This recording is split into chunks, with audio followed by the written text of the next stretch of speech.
动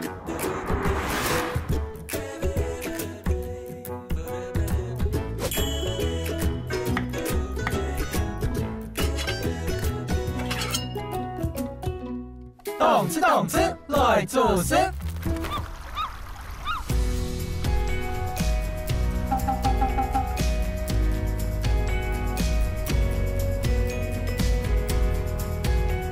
安岛小朋友啊，系啊，老远的。细细时节是会落去南寮渔港，细时间，你落去南寮渔港做嘛？吹风啊，聊凉啊，骑脚踏车啊。按浪还会聊凉啊。夏天好不落了。夏天啊，俺有印象是你细时节会落去南寮渔港烤肉的。啊，不是烤肉。啊，平时都做咧，那头调辣的。啊，不是烤肉聊凉，啊，骑脚踏车好聊，好。啊，骑时航车呀，自行车。俺细时间去图俺落掠下是会，俺图小朋友落，俺会两解，啊，都冻好落去掠片，放风筝啊，奔跑。以前也没有那个17公里海岸线嘛。没。你看这个现在就可以从这里一路骑，看那个焚化炉，你看，该是贝聿铭盖的焚化炉啊。你知道法国那个罗浮宫？盖啊。也是他盖的。既然我们新竹有贝聿铭的作品，竟然是焚化炉。现在那个鱼市场也重建。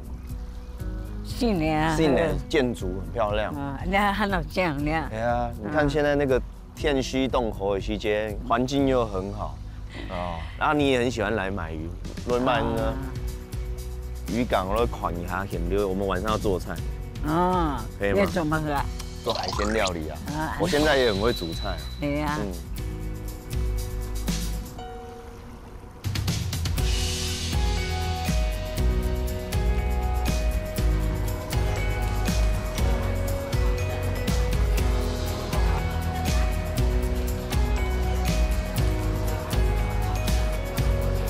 今晡日来到因你的南寮的鹅市场。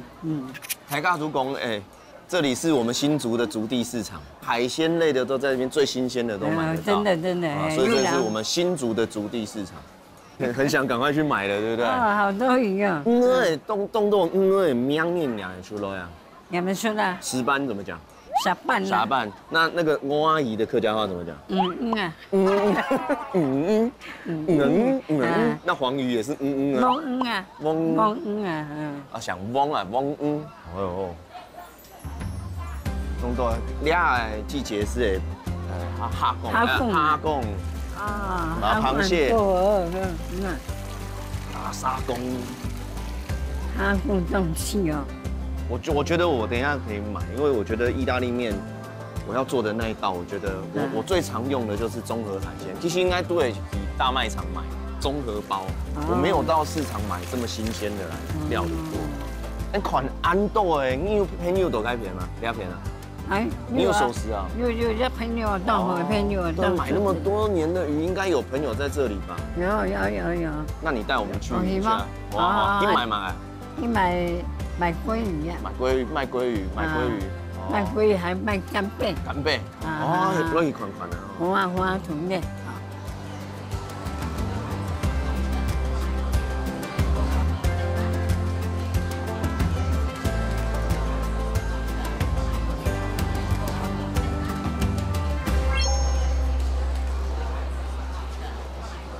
喂，乌鱼子乌鱼子他刚刚有没有讲？猛然。我讲完的时候，突然像打呼一样猛然。对啊，我应该叫姐姐。对。阿静姐姐。阿酱没阿酱啊？阿静姐姐。原来这就是原来你常来这里买鱼，就是来这一带。对啊，朋友。你小时候的时候，我常常抱你。那我换尿布的时候，你该不会？那时候没有包尿布。那时候没有尿布。你那同学，我们以前常常都会抱你。原来是这样。因为他有帮忙包尿布，所以你常来买鱼。是的。金凤姐今天要煮什么料理？今天要炒鲑鱼炒饭。那你要选什么部位会比较好吃？他喜欢背部它的，背部的哈，它比较有口感，比较结实，对，才不会这样软软的。啊，了解有颗粒的哈。果然是常常来，你看他连你喜欢吃哪个部位都知道。这个现吃一定很爽，好大一片哦。哎，我可以试吃一个生鱼片吗？旁边有酱油，有酱油是不是？哦，放一点芥末给我，我最喜欢吃芥末，一块一块。是最近忙吗？很忙啊。本来以为人家找我主持，原来是找我来煮饭，我也是觉得很困扰。主持跟煮饭也差不多，才一个字而已。一个是主持，一个是猪夹。哇，你看我最喜欢沾这个一堆那个芥末，这样我平常在外面吃就这样薄薄一片，现在这个又肥又厚这样子。美味しい、很好吃哦。应该好吃，新鲜就好吃。像住在海里一样，我现在是跟鲑鱼同一个世界。哈，很好吃的。暗好吃，暗好吃，冻好吃，很新鲜，怎么讲？冻气，冻气就是就青冻气暗好吃，真的好吃，好好吃啊！海蛎肚要不要吃？好啊，你吃糖对。海蛎肚吃了会呕力肚吗？不会。海蛎肚我也吃看看好了。我最喜欢海蛎，海蛎。客家话变什么？海蛎啊。海蛎哦。哇，这个海蛎也是很大块。台湾的澎湖海蛎。澎湖海蛎哦，我很少看到这么大块的，不好意思，回转寿司我都看薄薄一片，很少看到这么有立体感的。我吃看看。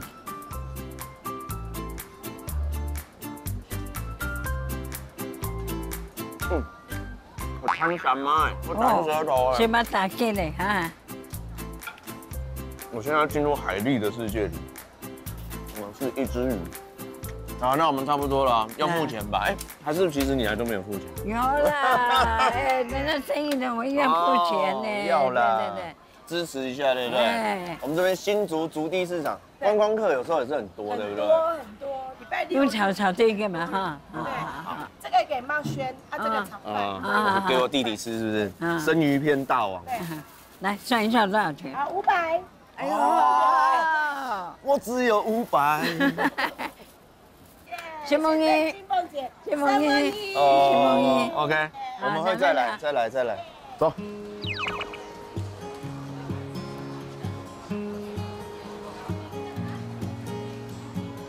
哇，好多红雷、凤雷，还有你看沙公沙母。墨海贡，墨海妈，墨海妈沙母嘛。New Name Boy， 哇，好大颗哦！那么亮。你真的很喜欢吃海鲜。你什么时候发现你喜欢吃海鲜？我有钱的时候才开始吃海鲜。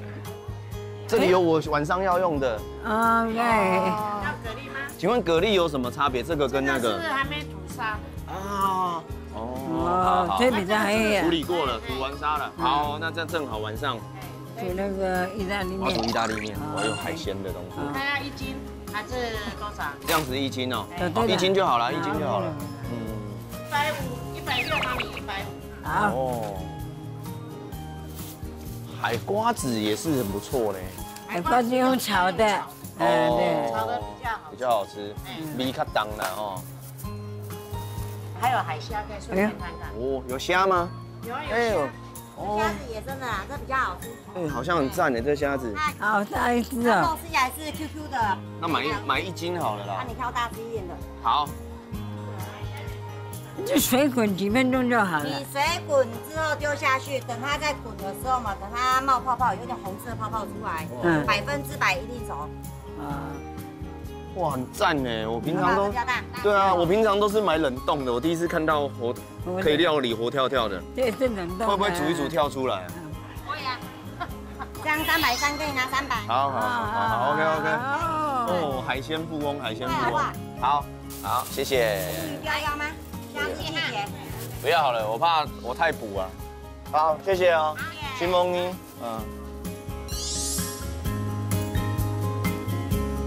你要用的都有。都有了。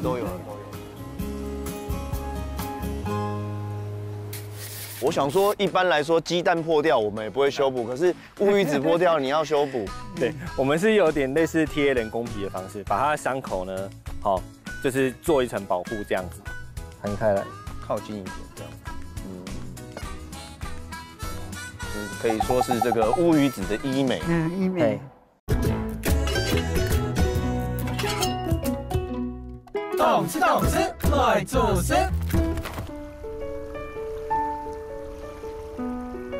你看我歌里面有讲到那个八门堂架西海花，就是这里哎。五峡还有那个啊，对啊，我们新竹就跟海有关系哦。如果你他讲因是好做一些绕海是好摸买连接，对不对？你小时候那时候顶多河坝，所以我哋下峡爱过去一条过去秋龙啊。冲浪，大家本来你他刚刚会讲秋水嘛，你有不会有冲浪这个字啊？河坝哪有龙？没有浪。反而我们旧城区像这样子都是跟海有关，然后也碰到很多这几年回来也碰到好多老朋友，对不对？好像有一个朋友买那个乌鱼子啊，乌鱼子哦一季，对啊，然后就碰到一个。学长就是他认识我不认得他，然后他就叫我说，黄子轩，我是你学长竹北高中的。我说真的假的？我想说我们以前也没有在教做乌鱼子啊，他怎么会在这边？他要继承家业。那我们来去拜访我那学长好了。我当然了。可能有时差而已。时差好啊。对啊，我带你去看一下，在我们新竹也有很厉害的，他很有名哦，就是每次拍那种。照片啊，海报说新竹渔产的时候，都会去他那边拍。对很有名哦。来去拜访。对。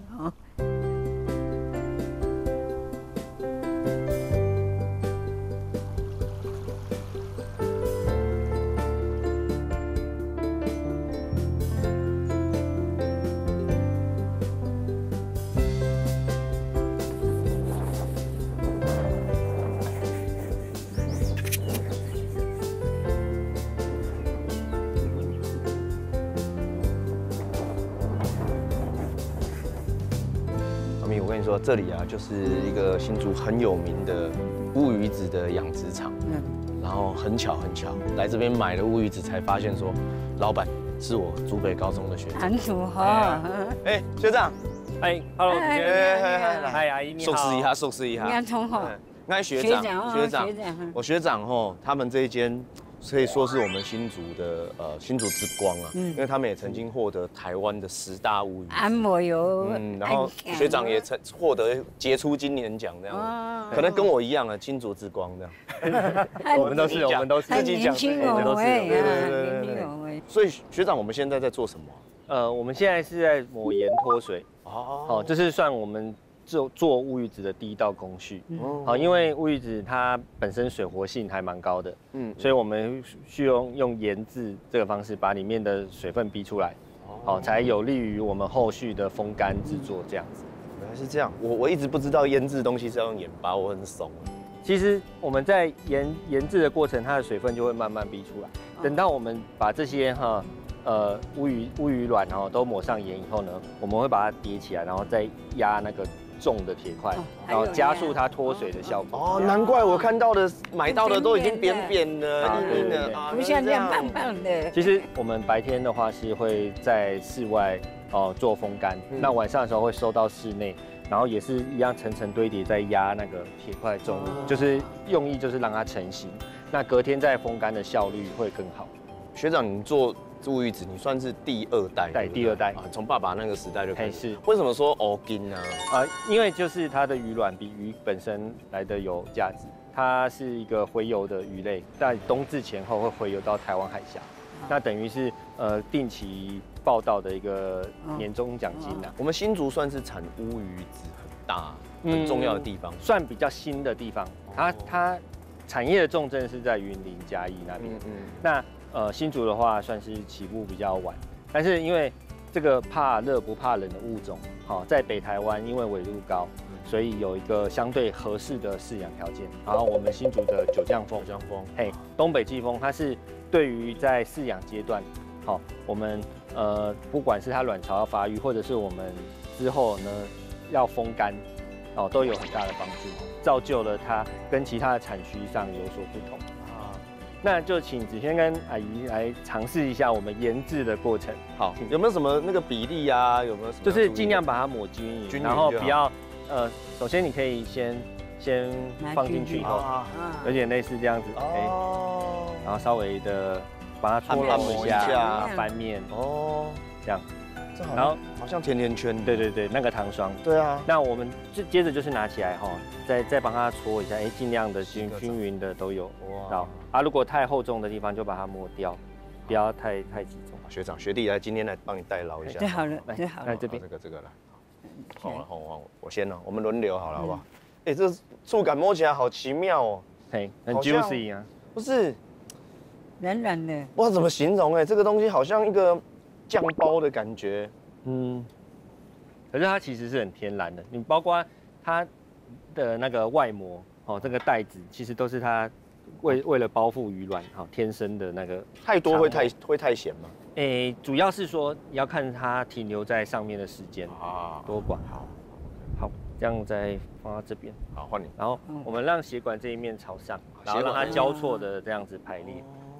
学长，那请问一下乌鱼子啊，你们怎么判定说，品种的好或坏？对，像你的都看起来好像比较大一点。因为我们的是经过3年才有机会就养到那么大，那中间就是仰赖我们的低密度的养殖，我们生态的养殖。像比如说池子里面它不只有乌鱼，它其实还有虾子，还有一些其他的鱼类，然后形成一个小生态系在里面。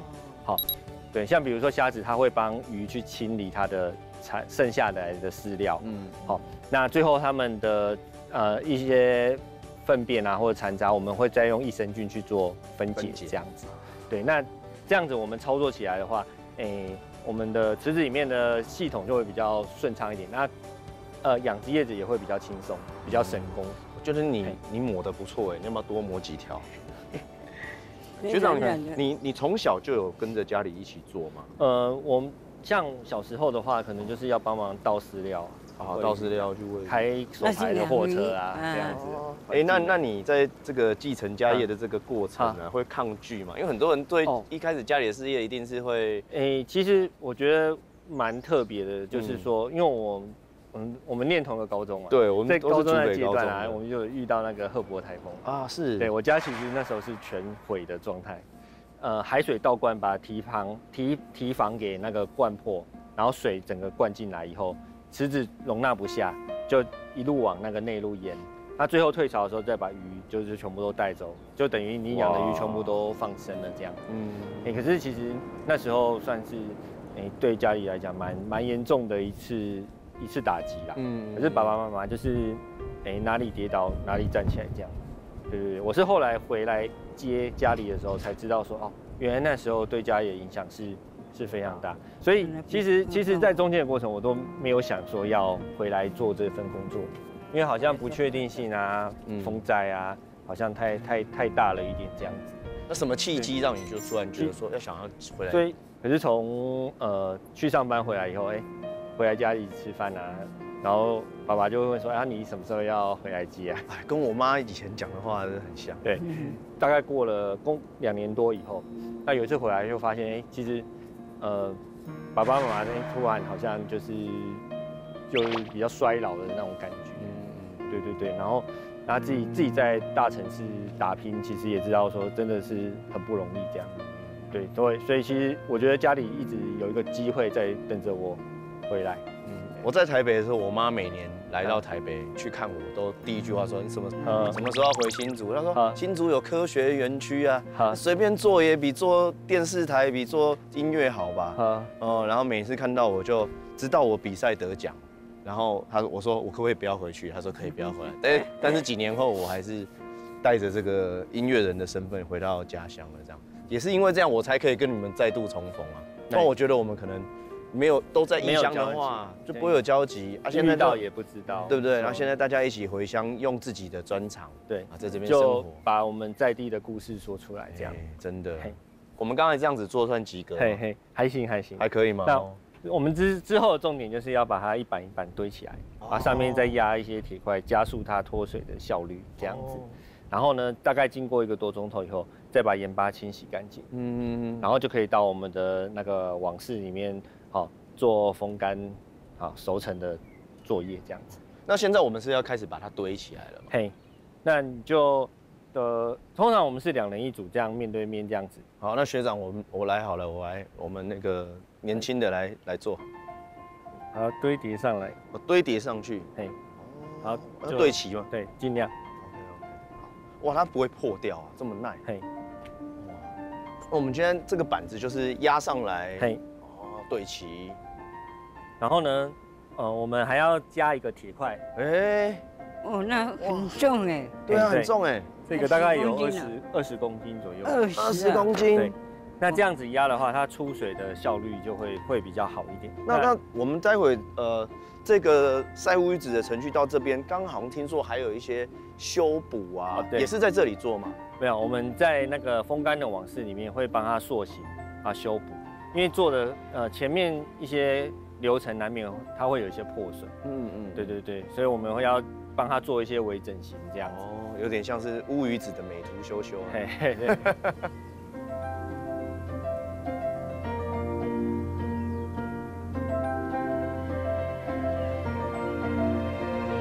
哇，学长，所以现在这么多乌鱼子，这边是你的千万豪宅，没有到千万啊。哇，对，那只是说这个是我们风干乌鱼子专用的网室。对。现在在风干的过程。对，那他在享受日光浴，还有我们特有的那个九降风。那只是说，因为现在这个阶段的话，像比如说刚我们盐巴腌制完以后呢，会难免会上面有一些破损的地方，我们就把它做一个微整，做个修补，这样。要修补。我想说，一般来说鸡蛋破掉我们也不会修补，可是乌鱼子破掉你要修补。对，我们是有点类似贴人工皮的方式，把它的伤口呢，就是做一层保护这样子。原来是这样。好，这一面就明显的有一些破损，先评估它的伤口大小，然后呢再取用适当大小的猪肠，然后把它贴上去。然后再来就是用剪刀把它摊开来，靠近一点，可以说是这个乌鱼子的医美。医美。这个用意就是说，我们后续再翻啊，还是什么样的过程啊，都可以避免它里面的那个卵粒再跑出来这样。对。后续收尾的时候再视情况要不要把它撕掉这样子。那如果说有时候干掉，它自己可能就愈合起来了。原来是这样子。那学长，刚才我们又帮这个乌鱼子抹盐，我现在又来修补，看了肚子好饿，好想要赶快来试菜。我们是不是可以来吃乌鱼子？可以啊。可是我们在那之前呢，还有一些工作要做。我们帮乌鱼子翻身菜。好啊，那个翻身的简单，这个我很会。我小心翼翼哦，我看学长刚刚这样翻很快，我看我慢慢翻。我们一个翻就好了，不要什么一手拿一个，这太贪心了，这都钱呢，位置不够，妈妈移一下。好，这个要把它翻。可以。OK。再来。小命，温暖，像你好照天。我第一次摸到这么多乌鱼卵。我也是。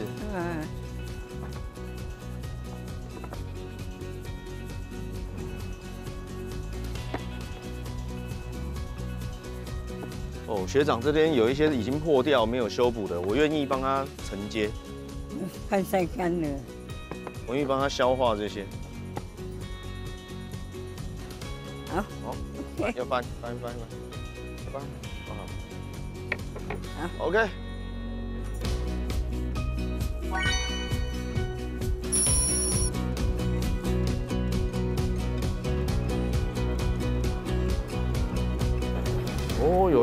有出现了，很像爆米花。还要把那个皮扔起来。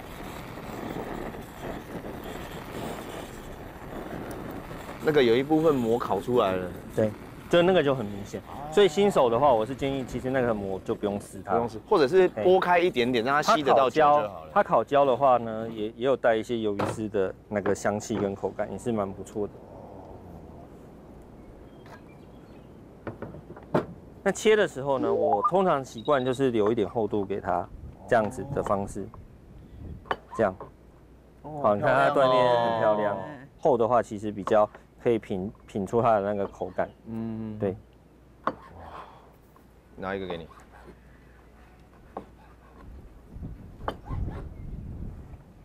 啊，真的很像软糖。嗯，有鱼味了。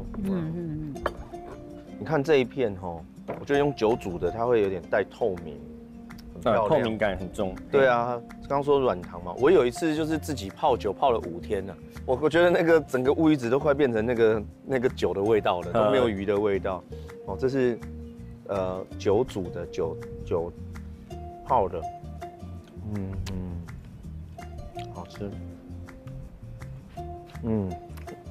那这边的话就是烤过的，这个我比较熟悉，因为我蛮常都是用这样的烘焙，带一点上色，你看，黄黄的这样，我觉得这给我感觉就是，有人加到料理里面会觉得它有点接近那种咸蛋黄的功能，然后带有海鲜非常浓厚的海鲜味，所以我们是用海里面的 cheese 来形容这个海里的 cheese 制造的乌鱼子这样。这一片烤最多上色，我最喜欢的。哦，好香哦，这很香啊，很香哦。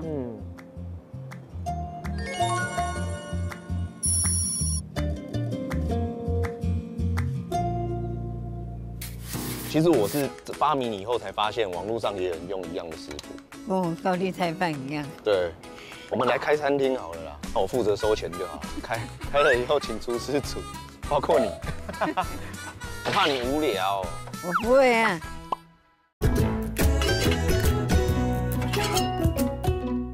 动吃动吃，来做事。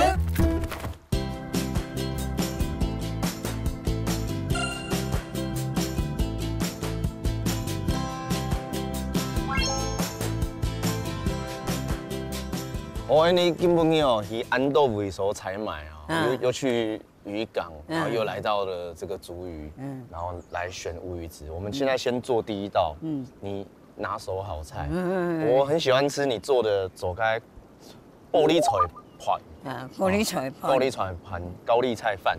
以前平常时你是用猪牛啊，平常我们用猪肉，可是今天我们尝试看看，有点鲑鱼炒饭 mix，这个高丽菜饭。好，来，那我们就开始。我做你的小帮手，你看你要需要什么，你跟我讲。那你先煎鲑鱼。鲑鱼是不是？好。那我准备配料。得啊啦，看，在这个夕阳余晖下跟你一起煮饭，真的是。我来走在。那 U 走在。我疫情的时候很常在家里煮菜，你知道吗？因为出去买很麻烦。UZZ 啊，这个我们今天的那个鲑鱼。市场买的是鲑鱼哦，安配哈，安配。你小时候怎么没有想说训练一下我煮饭呢？搞不好我会变成主食天才啊！你那时候没有很有兴趣啊，要煎那个久一点再翻身啊。是吗？不要炒它。好。一直动它就碎掉。散掉其实也没关系吧？其实今天在这里要散掉没关系，我也讲了。因为等一下也是要放去木头山嘛，木头山遐。也是绕去木头兰做底啦，因为等下会焦的嘛。大白哦，咱鱼都5杯是习惯的时间，开始又是个又叫冻又凉的高丽菜盘，盘高丽菜饭，但是吃到奇怪，到俺阿妹煮的冇买共用，俺阿妹煮的冻澎湃。又香菇，又猪肉，又冻到肉，又冻到料，奇怪，恁第种的是高丽菜盘，然后做高丽菜，萝卜，就么嘞？那个红萝卜丝。很清淡，很清淡。如果你煮的，你的风格，谁教你煮高丽菜饭的？阿嬷啦。你嫁来以后，她才教你煮的，是不是？我结婚前不会煮这个。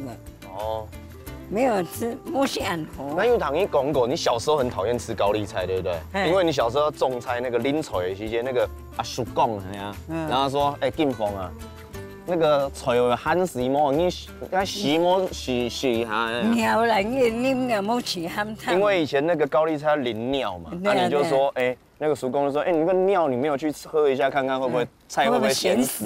对啊，眼泪就流出来了。对啊，冻脆。你没有叫他，你干嘛流眼泪？你不会叫他试就好。摸你取款呢？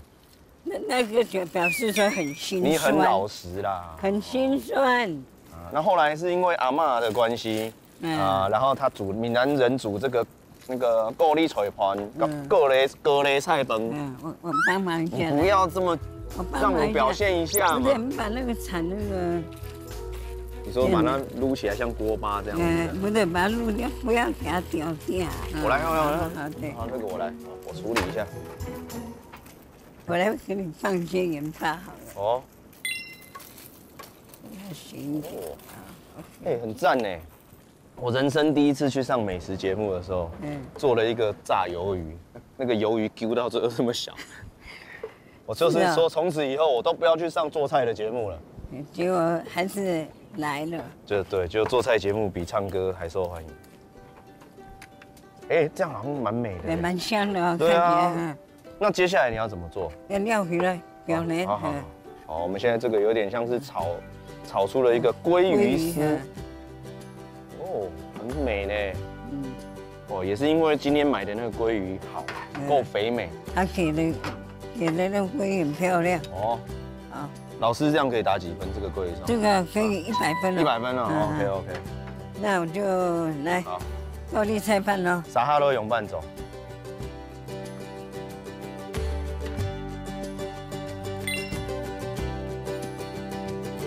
烫头爆一下香。好香哦。有闻到味道吗？然后我们是放这个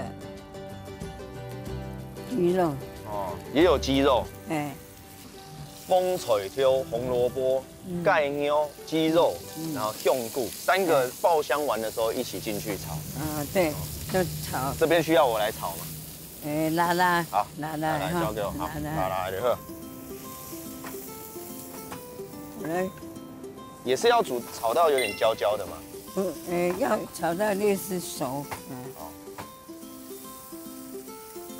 因为鸡肉的关系，盖妞也好熟。对，一样熟。我为什么会用那个鸡肉？猪鸡肉，因为以前阿嬷牙齿不好猪肉炒的话它红痒咬不动，所以我想到我改鸡肉。哦，好香哦。你这时候要放点酱油。声音。来，哇，又一层味道来了。高丽菜就来炒一炒。我一般来讲是不放水的因为高丽菜会出水。所以高丽菜要比较晚放。没有，现在放。但是比起炒料的话，比较晚。对，它最后放。我煮了糟态了哈。因为这样高丽菜很快熟啊。很香哦。很香哈。这时候就可以放进来了。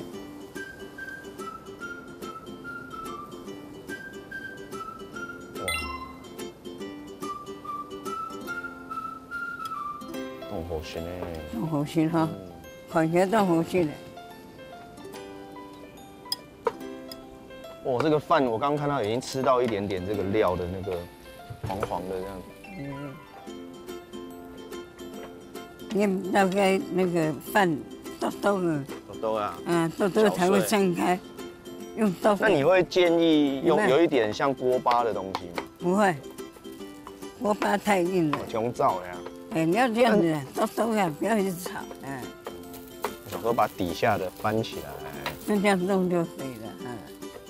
通力合作。因为这个隔夜的饭炒起来比较好吃。一定要隔夜的吗？早上也可以啦。这已经有点锅巴了，有没有看到？对啊。会，然后放全部。然后再加那个葱，全部下来。哦，哎，用生冻酱，弄这样哈，很美，很美，很美。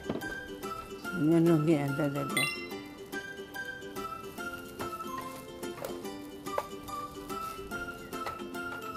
哦，哎，你用饭冲色是安袂做出来？你是有阿婆又教你，还是玛莎又教你？这个求生意念很强的哈。什么意思？从小哈，我可能小学6年级就要煮给我的阿公、我的阿叔、我的爸爸，他们加起来10几个人呢。不是我们乡下人哈，他们都做农事啊，都在外啊，在外回来很晚了，肚子饿，没得吃就要找我那个阿公很严格，还没有饭可以吃啊，我就你骂人哦？我打人哦。哦呦，所以我就赶快把该做的事把它做好，就是学煮菜。我的饭煮好了。好了哦，可以起锅了。那我们是不是要装盘了？你看，做这些做不好吃，阿公又会打人，阿公很凶哎，我的阿公。所以为了讨好阿公哦，自然而然就会把事情做好。煮饭。你觉得怎么样？哇，超美的。我们把它摆均匀一点，这里再盘一点均匀一点。哇，超美的。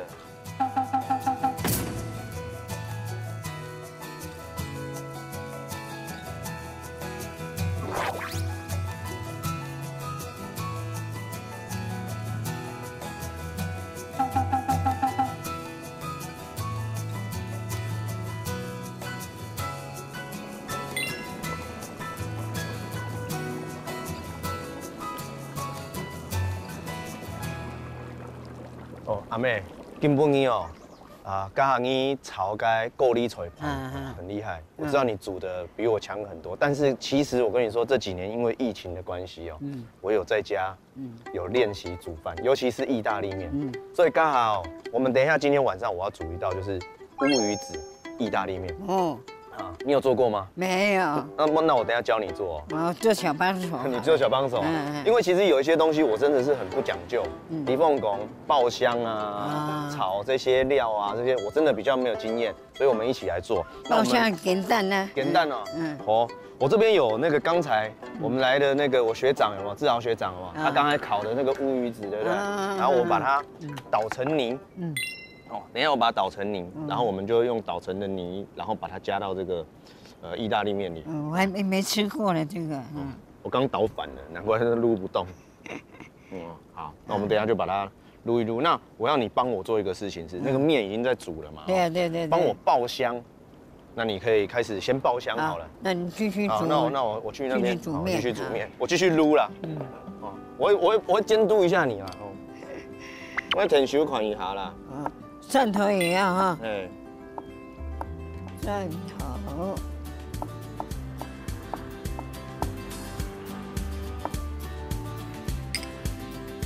哎呦，这还有鲍鱼，很棒哦。对啊，我们今天上午去买的那个海鲜哦，我跟你说，我其实在家里吃的没有那么澎湃，我都冷冻包啊。凤田啊，在户外煮饭蛮快乐的。蛮快乐哈。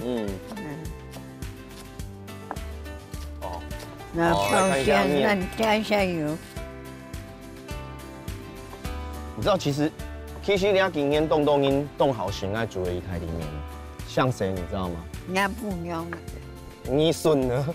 鸭顺呢？还很久。还很久，那你没关系，你慢慢来，你先帮我。那个油来。我每次常常啊试料试一试就没有料，就给我吃完。是啊。很没有经验的时候。那会好吃吗？就很难吃，但是很饱。你这个油应该不用很多吧？不用。我们爆香应该是蒜头开始吧？其实都没有人教过我爆香，我都自己上网看那个教学。爆香一定是。结果喷的家里到处都是，我就放弃了。这里面要放油啊？有放一点橄榄油。有时候会放一点盐巴。不过根本因为灯架的炒料冻憨，所以我就不要放盐巴。哦，这海鲜的哈。对，我们来吃纯粹的海味。其实我比较会台式的，你会这个是？其实这个等一下很台式哦。很台式啊。我们今天刚才那个里面的那个乌鱼子，你同学学长的。我学长刚弄的这个，然后有一半有加酒的，我们就跟这个爆香的先下一半，哦，好。然后一起去炒。把它加多一点，把它加完，把它加完好了啦。我们等一下还再可以加。哦，今天来吃个过瘾，比较丰盛一点。这个什么地，这个是原产地啊。原产地，然后这些加进来了。加进来。好，我们先把虾子、干贝拿来炒好。好了。蛤蟆要很早炒，很早下嘛。蛤蟆那个什么蛤蟆，这个是干贝啊。我说那蛤蟆也要。进来，也加进来好了。全部进去了。干贝进来。好像石头火锅哦，现在。干香哦。边煎然后边让它吃这个乌鱼子的味道。因为等一下干掉那乌鱼子会哔哔跳。哦，那啊，所以我们要加一点。现在就要加了。加一点汤汁给他们。现在就要加。可以。让它那个这个乌鱼子，对不对？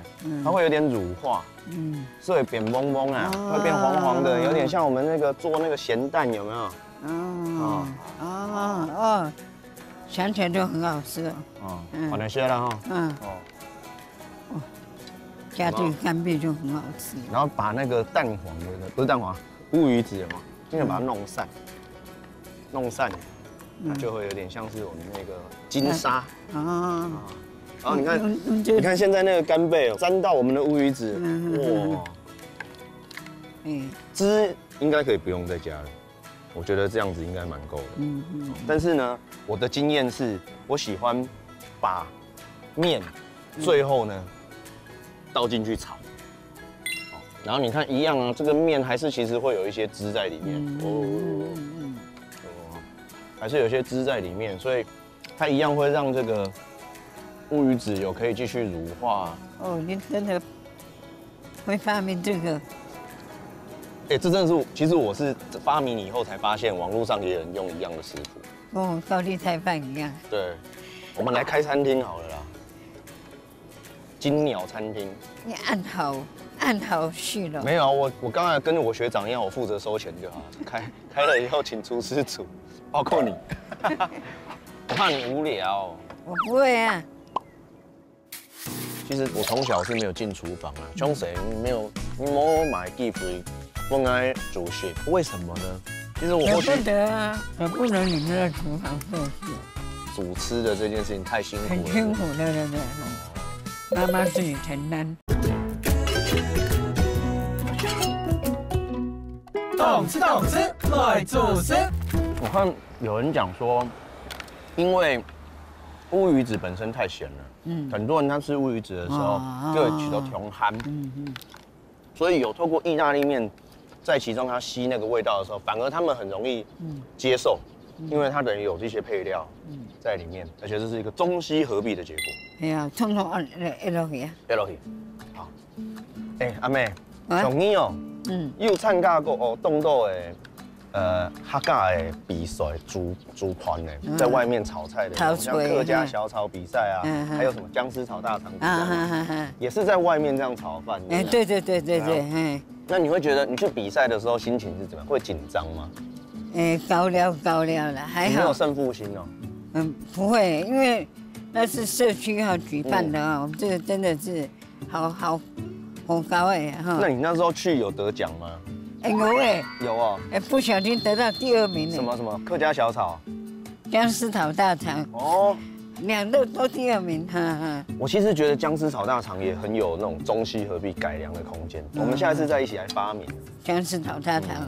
看下公安台酱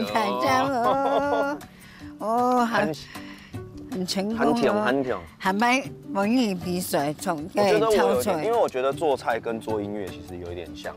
然后做菜跟做音乐都是在调控那种，比如说食材，比如说我写歌，我的音乐就是我的食材，然后我要去编曲，我要去制作，都要一直在那边调味调整那个过程很享受。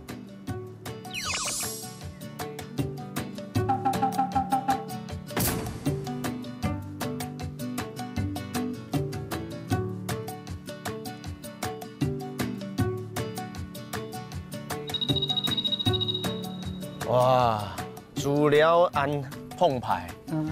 你先吃一点，尝一下好了。我先尝你的。你尝我的，让我尝看看你的。先吃的面。真不愧是我妈妈。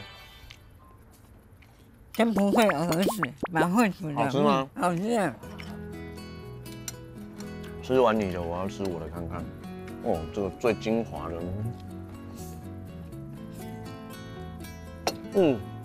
好吃，真的好吃。我觉得我平常煮的没有那么好吃。好吃啊！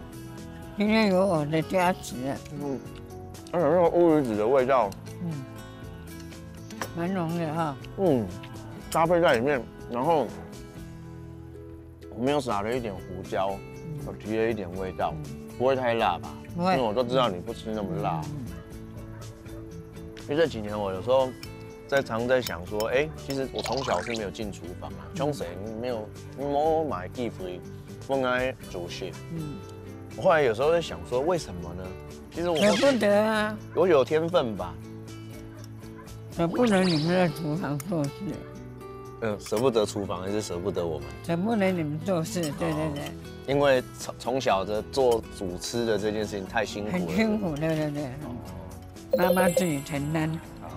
不会啊，主吃的很快乐啊，那你现在觉得很快乐，就是快乐，对不对？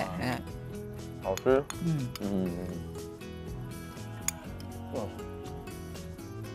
好吃啊！好吃。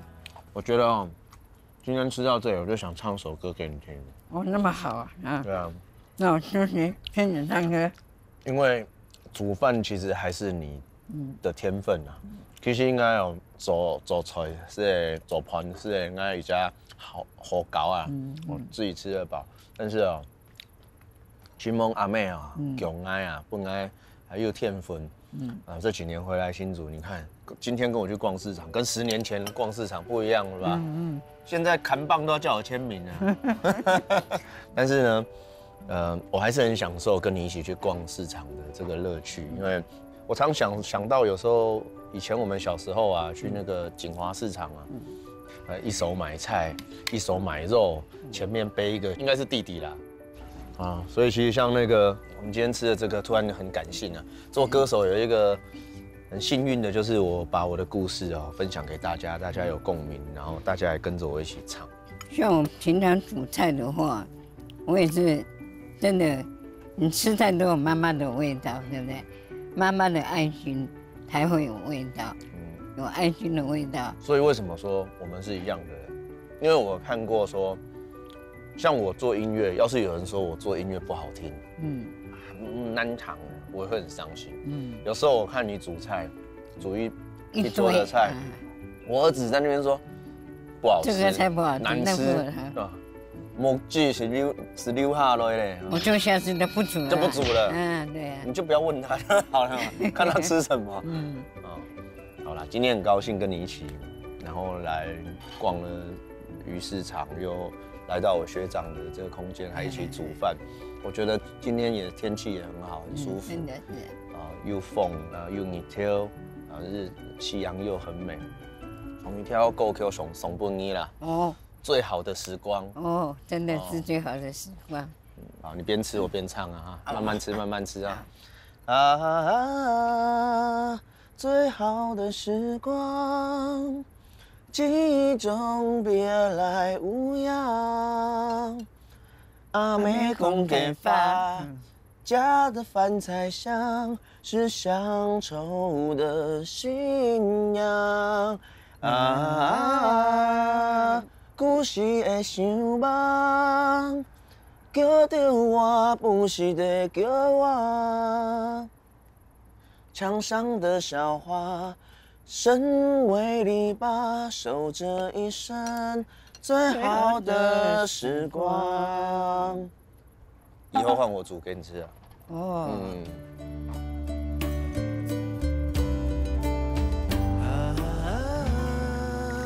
最好的时光。